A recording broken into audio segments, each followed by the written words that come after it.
Hi everyone, this is a collective tarot reading for the new moon in Virgo, which will be taking place on September 14th. This is a reading for light workers, so if you want more peace, love, health, and wealth in the world, you are the type of person that I'm trying to provide guidance for this half lunation cycle. So this the question that I asked for this reading, I'm going to do a 7-card horseshoe spread, and the question is where's our biggest opportunity for improvement? Now, that is worded constructively, but a cynical way to ask the same question is, how do we suck the most at what we're doing?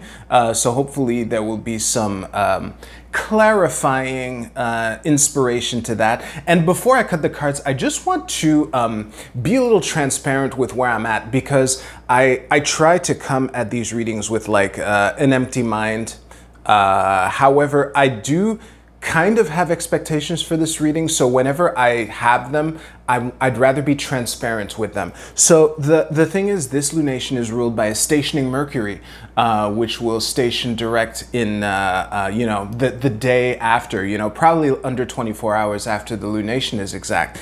And I have the feeling that this might tie into themes that we covered in the Mercury retrograde reading. If you didn't watch it, that's fine. That's not what I'm trying to do. I'm just being transparent with where I'm coming from. So with that out of the way, before I cut, we have 3 oracle cards to the side. As always, you can choose which 1, 2, or 3 resonate with you the most. But in the meantime, let's throw down some cards. So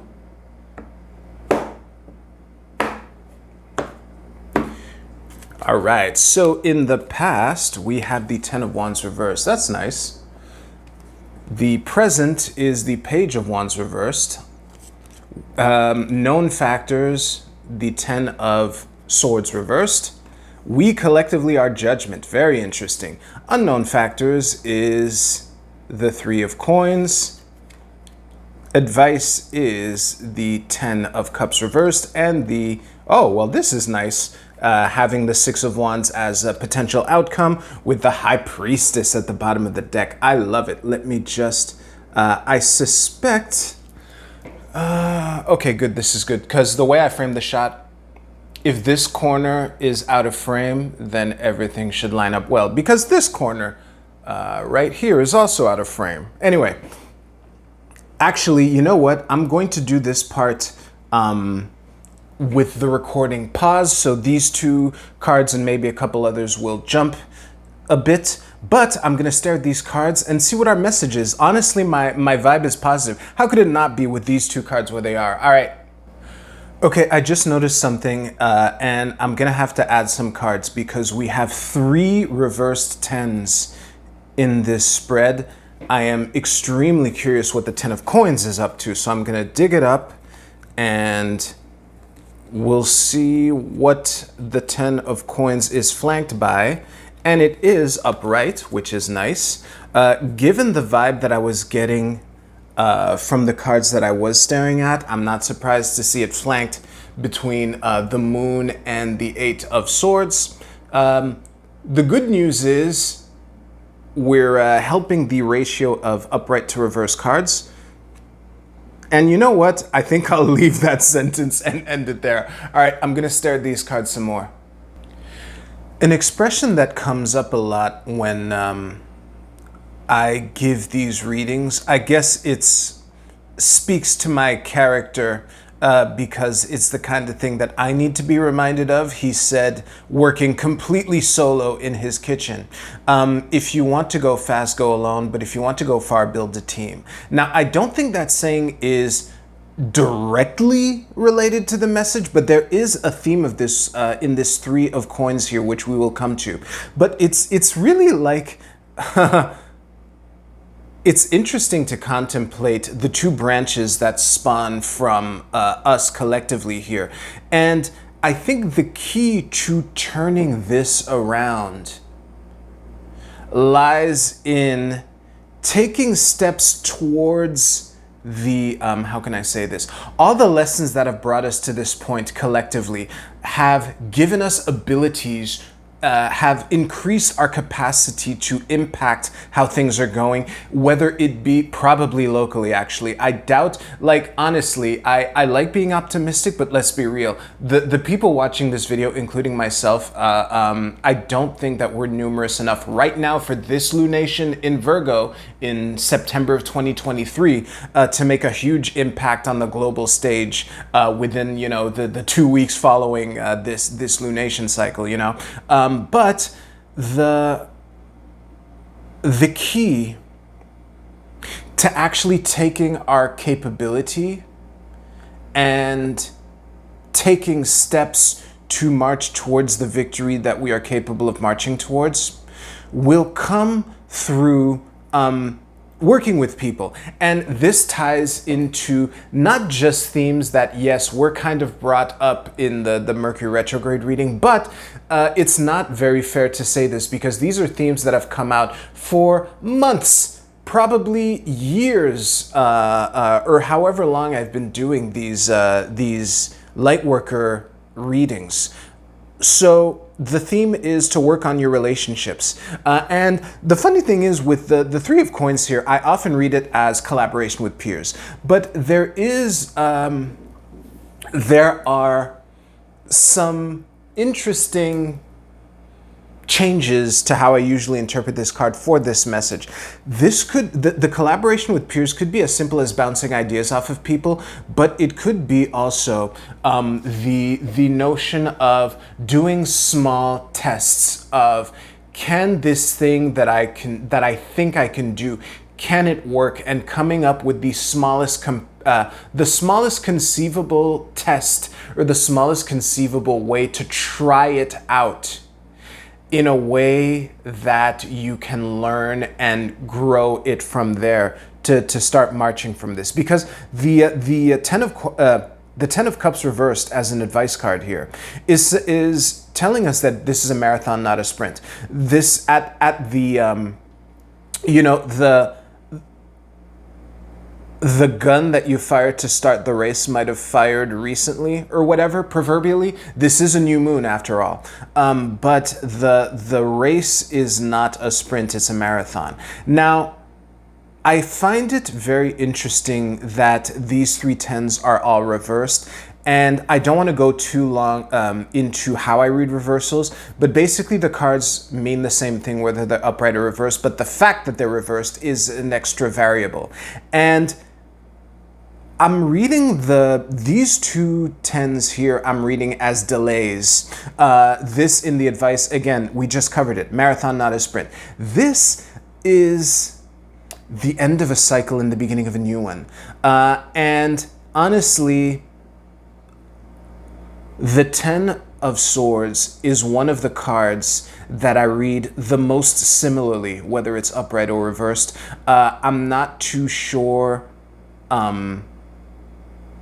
how exactly to fit the reversal into the meaning of this particular card, but I don't think that matters for the message as a whole, which is we're at a crossroads. We stand between the Ten of Swords reversed and the Three of Coins, which can lead us to the Six of Wands that we seek. And I think that the key to flipping this Page of Wands upright, because this is the present energy, and actually this is a great time to go into this rant.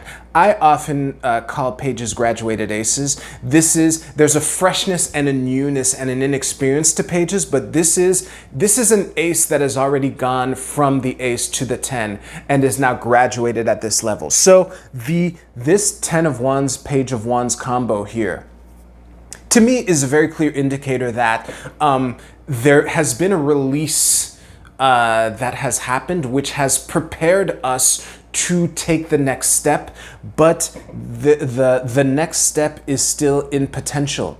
And the key to ending the old cycle and beginning the new one lies also in the High Priestess reverse, which honestly I knew how it played into this reading the whole time, but when I was ranting about bouncing ideas off of friends, I got a glance of the High Priestess and it distracted me because that is kind of let me cut to the point. The High Priestess is a reminder to trust your intuition and to really calm and quiet yourself, and there will be the answer. Trust your gut as far as who to come to, what to come to them with. I think at the stage that has brought us to this point, it should be pretty clear for you in particular watching this, which people in your network might be good people to either collaborate with or come to, which people in your network has a problem that you can solve in a way that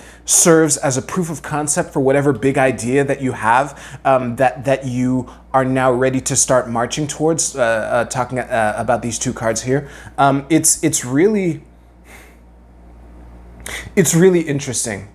This High Priestess Three of Coins. They're kind of. It's kind of like a tug of war. Obviously, we have a major arcana versus a pip. However, this is at the bottom of the deck. This is the mortar that binds the entire reading together. It's more diluted than an actual brick, an actual card in the reading proper, you know? So don't count the Three of Coins out. And they are both upright, so that is nice. Do I have anything else I wanted to say? Honestly, and I should have said this sooner. I'm glad that I looked for the 10 of Coins in the deck, but finding it upright flanked by the moon and the 8 of Swords doesn't add much that I haven't already covered in the reading. I think that the 10 of Coins is your why. And it's nice that it's upright. This suggests to me that you know what you want to make real. It's just the way to it that is not clear. And I would say that if the road to this 10 of Coins here, or the 6 of Wands, whatever, pick your preference. If the road to that big why, that big goal isn't clear to you, maybe you're asking yourself the wrong questions, or maybe you're asking those questions to the wrong person. Maybe someone else can serve as feedback for this, because it's time to wake the fuck up, get out of your coffin, and start taking steps towards this 6 of Wands / kinda special appearance by 10 of Coins here. Yeah, do I have anything else to add? Like, off the top of my head, any idea that I feel like adding to this reading would just feel like I was looping. So I think I'm going to end the tarot portion of this video there. Thank you so much for watching. If you like this video, please give it a like. Now we will go to the oracle card portion of this video. So if you pick this card, your Egyptian god is Nefertum, with a message of completeness. It took me a moment to read Nefertum there. That's why I paused. So I think that the funny thing is with a word like completion, it's one of those completeness. It's one of those words that can be interpreted in multiple ways. I would say I'll give the two obvious meanings. Make sure that you're coming at this from a place of abundance. This is a factor that has been in the background of these messages for as long as I can remember. More specifically, actually, now I'm going to sound stupid, but I'm going to finish the thought anyway. Since like December of last year, December 2022, during Capricorn season, there was a lot of themes of that. Make sure that whatever relationships you're trying to mend are coming from a place of abundance, and also to don't miss the forest for the trees. Make sure that you're not over focusing on one aspect and missing other things elsewhere which might need your attention. If you chose this card, your angel is, what is this? Chatael, Angel of Silence. So for those of you unfamiliar with this deck, the creator of this deck made it pretty clear if you read his guidebook that he wants us to come up with our own meanings. So I'm just going to stare at this card for a moment and see what comes to me. I haven't pulled this card before, not of memory anyway. By my deeds you shall know me. That is the clear, obvious, to me anyway, message behind the Angel of Silence. Actually, since she's off screen, I'll leave her here for just a couple minutes before I move on. So actually, let me bring her back.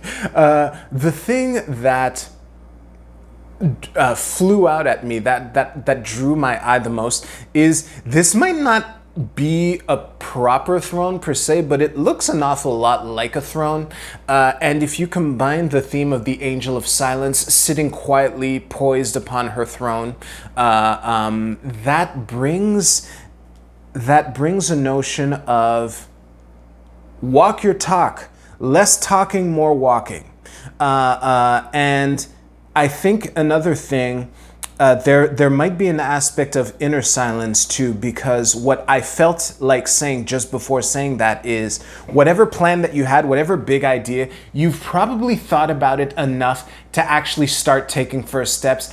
I would wager that if you pick this card and what I've been saying has been resonating with you so far, that you probably have an outline of your plan. You probably have some general phases that you would have to,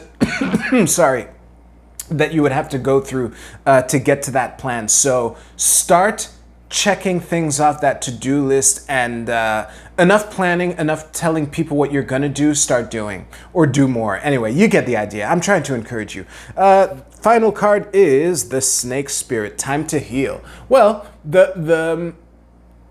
I think the the emphasis for you who picked the Snake Spirit here is to really focus on this here. I think that part of what is keeping this Page of Wands reversed for you, who chose this card, is resistance towards the notion of burying the hatchet with people that you could potentially use as colleagues or peers or people that you can collaborate with, but that there's still some resentment for how, let's say, they've been behaving these last couple years. That is the obstacle that you're being invited to focus on, so that you can dissolve it and then start marching towards your dreams and the victory that you have been getting ready to do. So that was a mic drop right there. So I'm going to end the reading right there. Thank you so much for watching. If you like this video, please give this video a like. Thank you so much. I hope y'all have a great new moon, a great Mercury direct station, a great rest of your September. Take care. I'll see you soon.